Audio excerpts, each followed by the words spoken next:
দর্শক আসসালামু আলাইকুম, স্বাগতম আরেকবার।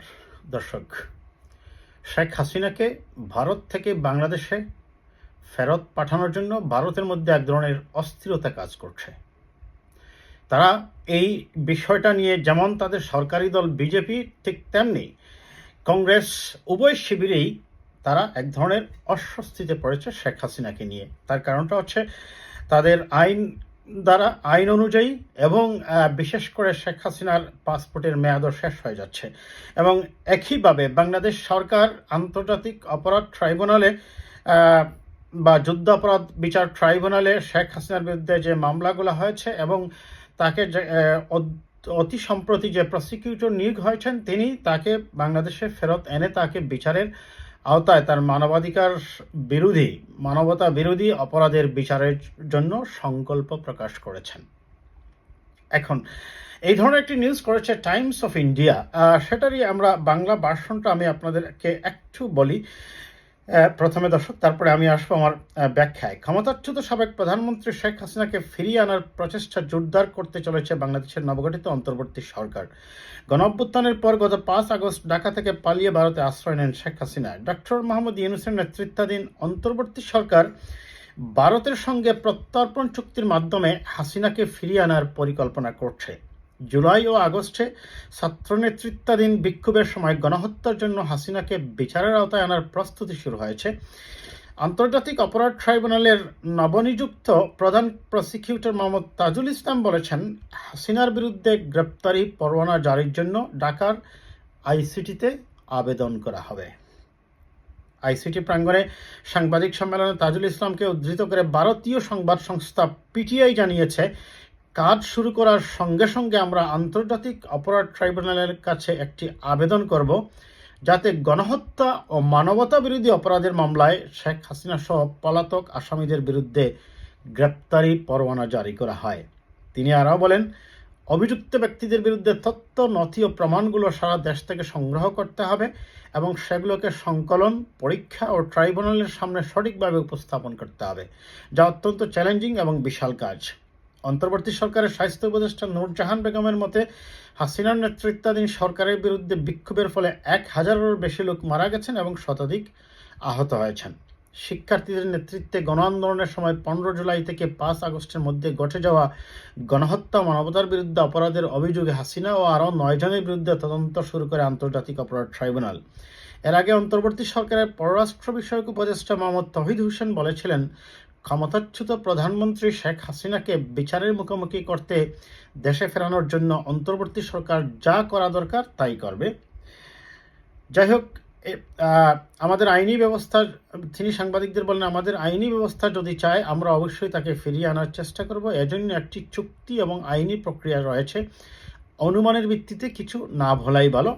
টাইমস অফ ইন্ডিয়ার প্রতিবেদন। যাই হোক, এখন দেখুন দর্শক, শেখ হাসিনা ভারতে যাওয়ার পর থেকেই এক ধরনের অস্বস্তি। একদিকে যেমন ভারতের অত্যন্ত ভালো বন্ধু ছিল আওয়ামী লীগ, এবং আমরা ধরে নিতেই পারি হিস্টোরিক্যালি হাসিনা মুজিব পরিবার, তাদের সেই বন্ধুত্ব এবং আত্মীয়তা বলেন আর দহরম মহরম বলেন, সেটা অনেকবার আমি বলেছি আমার অনেকগুলো ভিডিওতে। এখন যেটা সমস্যা হচ্ছে, শেখ হাসিনার বিরুদ্ধে যে আন্তর্জাতিক অপরাধ ট্রাইব্যুনালে আপনার মনে করেন যে মামলাগুলো হয়েছে, বা যুদ্ধাপরাধ বলা যাবে না, এটাকে মানবতা বিরোধী অপরাধ বলতে হবে, সেই অপরাধে ট্রাইব্যুনালে যে বিচারটা শুরু হয়েছে, বা তার বিরুদ্ধেই যখন মামলাগুলো করা হবে, তখন খুব সঙ্গত কারণে তার উপর যদি গ্রেপ্তারি পরোয়ানা জারি হয়ে যায়, সেই ক্ষেত্রে ভারত কি করতে পারে শেখ হাসিনাকে নিয়ে, এজন্য রয়েছে তাদের মধ্যে এক ধরনের অস্বস্তি। এবং বাংলাদেশ ভারতের মধ্যে যে বন্দি বিনিময় চুক্তি আছে, সেই হিসাবেও তাদের দেবার কথা। তবে এখানে তারা অনেকগুলো টার্মস অ্যান্ড কন্ডিশন বা আইনের ফাঁক ফুকর ব্যাখ্যা করে হয়তোবা তারা শেখ হাসিনাকে বাংলাদেশের কাছে ফেরত দেবে না। আর যখনই বাংলাদেশের কাছে ফেরত দেবে না, খুব সঙ্গত কারণেই বাংলাদেশের চারপাশে আছে ভারতের সীমানা, এবং অনেকগুলা বিষয় নিয়ে আছে দুই দেশের মধ্যে তিক্ত অভিজ্ঞতা।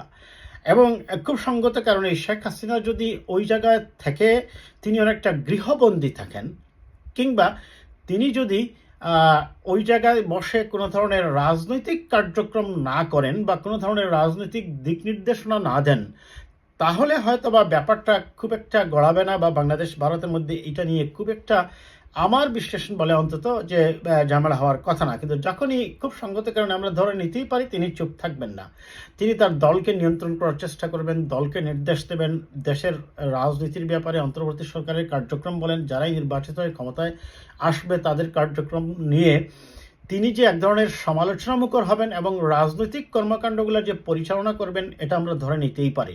আর সেই কারণে তার এই ইন্ডিয়ায় থাকাটা একদিকে যেমন ইন্ডিয়ার জন্য একটা অস্বস্তিকর ব্যাপার, তেমনি বাংলাদেশের জন্য বিচার নিশ্চিতের জন্য তাদের যে প্রচেষ্টা আছে সেই প্রচেষ্টা যে অব্যাহত থাকবে এবং সেটা যে সময়ে সময়ে বাংলাদেশ ভারতের মধ্যে এক ধরনের তিক্ত সম্পর্কটাকেই আরও বেশি করে সামনে নিয়ে আসবে, সেটা বলার অপেক্ষা রাখে না। কাজেই আমরা যেটা মনে করি, ভারত সরকারকে যেটা করতে হবে তার পররাষ্ট্রনীতিতে তারা যেন আওয়ামী লীগের সাথে সম্পর্ক না রেখে বাংলাদেশের প্রতিটি রাজনৈতিক দলের সাথে এবং প্রতিটি সরকারের সাথে তথা বাংলাদেশের জনগণের সাথে, বাংলাদেশের রাষ্ট্র হিসাবে রাষ্ট্রের সাথে তার পররাষ্ট্রনীতিটাকে দেখে এবং সেই বিবেচনায় শেখ হাসিনাকে যেন তারা মনে করে যে এটি বাংলাদেশের আভ্যন্তরীণ ব্যাপার, তাদের রাজনৈতিক মীমাংসার ব্যাপার এবং তাদের দেশের আইন আদালত যেটা বলে সেটাই হবে। কাজেই সেই ক্ষেত্রে ইন্ডিয়া, আমি মনে করি শেখ হাসিনাকে তারা অবশ্যই বাংলাদেশের কাছে তুলে দেওয়া উচিত, কারণ তিনি যে অপরাধগুলো করেছেন, এই পতনের আগ মুহূর্ত দিয়ে প্রায় 1000 মানুষকে হত্যা করেছেন এবং নির্বিচারে মানুষের উপর যে নির্যাতন নিপীড়ন করেছেন, এগুলো অবশ্যই বিচারের আওতায় আসা উচিত।